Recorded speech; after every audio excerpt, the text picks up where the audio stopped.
You are listening to a special episode of Better Blood Sugars with DelaneMD.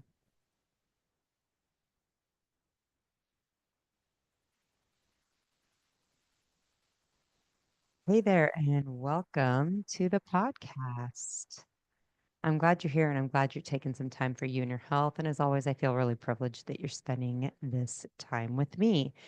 Today, I am basically putting this podcast out for kind of housekeeping and kind of some announcements about the direction that this podcast is headed. So, it is the Tuesday after Memorial Day, and usually I drop the podcast. I put the podcast up on Mondays or Sunday night or Monday morning, depending on the week and when I get it posted. So this is Tuesday. There was not anything posted on Sunday or Monday.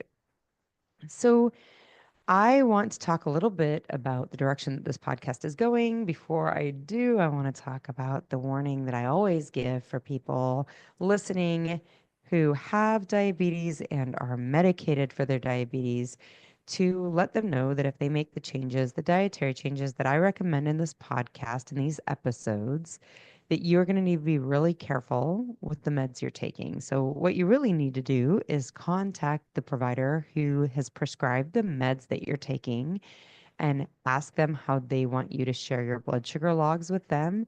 And then you ask them how they are going to share med changes with you. You have been medicated with those meds because of how you've eaten in the past. And if you change the way you eat and the way you live your life, those meds are going to need to change as well. If they don't, you're going to get really sick. The kind of sick that looks like an emergency room visit, a hospitalization, and possibly even death. And that's not why you're making these changes. So I need to really emphasize to you the importance to calling your provider that has prescribed those meds and ask them how you guys are going to set up a line of communication so that they can tell you when you need to be changing your meds and decreasing your meds so you can stay safe.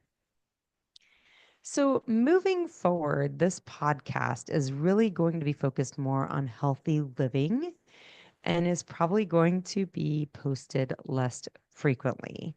I feel like the better blood sugars is straightforward and there are, four tenets that I really emphasize in improving your blood sugars and that works for most people to start seeing better blood sugars.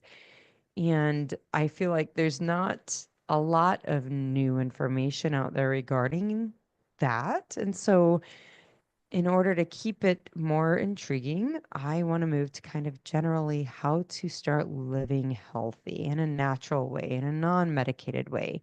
My philosophy is we did not become the dominant species on this planet by all of us being destined to be ill in our middle age and need medications. We did not become the dominant species on this planet driving cars, flying airplanes, and using, technology that connects all corners of the world because we were missing the pharmaceutical industry's input in our life to make us live longer. That's not how we got to be the most prevalent species on this planet. So, and I should take that back. We're not the most prevalent species on this planet, but we do seem to have the greatest impact on this planet. And it didn't happen because we were all destined to be sick. I really truly believe there is a way to live healthy that the ideal way to do it, the healthiest way to do it is to really be out from under medications in the pharmaceutical industry and needing to rely on something man-made for us to live healthy lives. And so that's really what I want to move this podcast into. How do we start living healthy naturally? How do we start to create health and longevity and vitality using strategies that do not rely on meds, do not rely on man-made technologies? The better blood sugars are really very straightforward. There are four strategies to this. I have done podcasts ad nauseum about how to do that. So the first thing, I want to review these things. There's not going to be a lot of new information here, but I want to review them just to make sure to one last time drive it home. And honestly, it won't be the last time. There will probably be other podcasts that relate to this. But one, we have to start eating food that aligns with our biology. The biology that we have today was built on food that was around pre-modern. What I mean by pre-modern is before the modern version of the human existence was here, our biology developed based on the lifestyle of the pre-modern human. So there was no TVs, there were no cars, there were no food manufacturers, there were no grocery stores. There was really even like agriculture like wasn't happening in the time that our biology formed. And what that means is our biology really matches that pre-modern food availability and the way the human being lived. And we also need to match that. So the foods that we consume really should have been on the earth somewhere in some form 10,000, 20, 30, 100,000 years ago in the pre-modern times. So certainly more than 3 or 5,000 years ago, way back in the day. The food that we consumed then matches the biology that developed then. Those are the sorts of foods we probably need to be consuming now if we want to match our biology. I've said this before in the podcast that diabetes, we want to say it's our genes, it runs in my family. And I want to offer to you that there is nothing wrong with your human body developing diabetes. It develops that way because diabetes develops because you're feeding the human body food that the human body has never been meant to eat. It was not designed, it wasn't evolved, whatever words you want to use. That is not the way the human body is meant to eat. And the natural outcome of that is diabetes and insulin resistance and chronic disease. So cutting processed foods, eating whole foods that are in their natural form, that is the number one, probably the biggest bang for your buck that you're going to get in getting better blood sugars. When you look at a food, asking yourself, was this food available on the earth somewhere in the pre-modern human's existence? And if the answer is yes, then it's probably fine. If the answer is no, you probably need to question it further.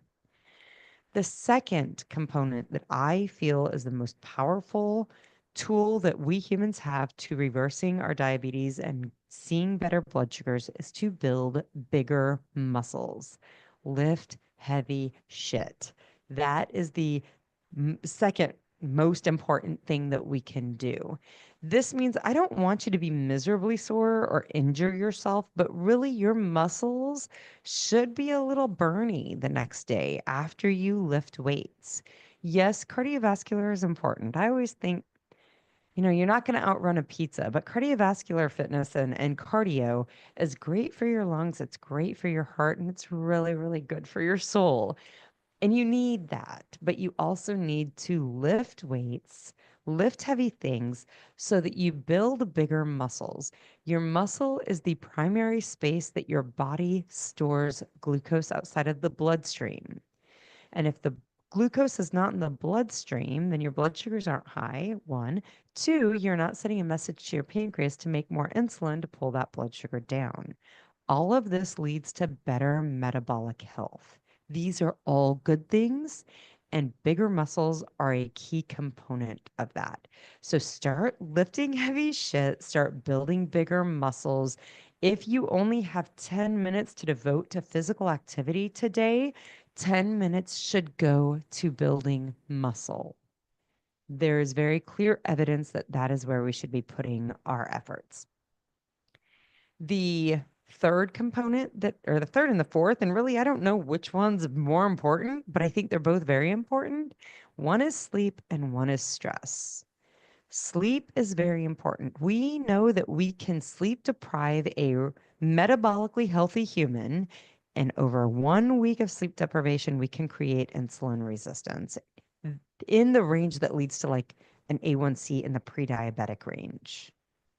So understanding the importance of sleep, and this kind of goes back to that. What was the human being doing in the pre-modern time? A human being in the pre-modern time was sleeping as much as the human being needed because we didn't have alarm clocks to wake us up. So sleeping 7 to 9 hours is what we can kind of guess that the human needs, making sure that you're getting adequate sleep. If you're not, you're going to develop insulin resistance. The last strategy is stress that you really need to focus on. We know that cortisol drives insulin resistance. Making sure that you have a clear strategy for managing stress.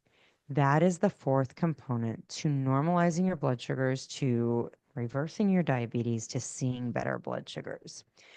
So this seems like a repeat. All of this information that I'm saying today, it's something I've said over and over and over again. And I'm not even like, I'm happy to say it over again, but there are lots of podcasts and the Better Blood Sugars with DelaneMD podcasts that are associated with like this issue. These four concepts I have, again, ad nauseum drilled on these. And it's not that I don't think they're important. I do. I just think that there are others. If you want to know how to reverse your blood sugar or reverse your diabetes and see better blood sugars, this podcast up until the end of May of 2025 has been dedicated to that. There is information upon information about that.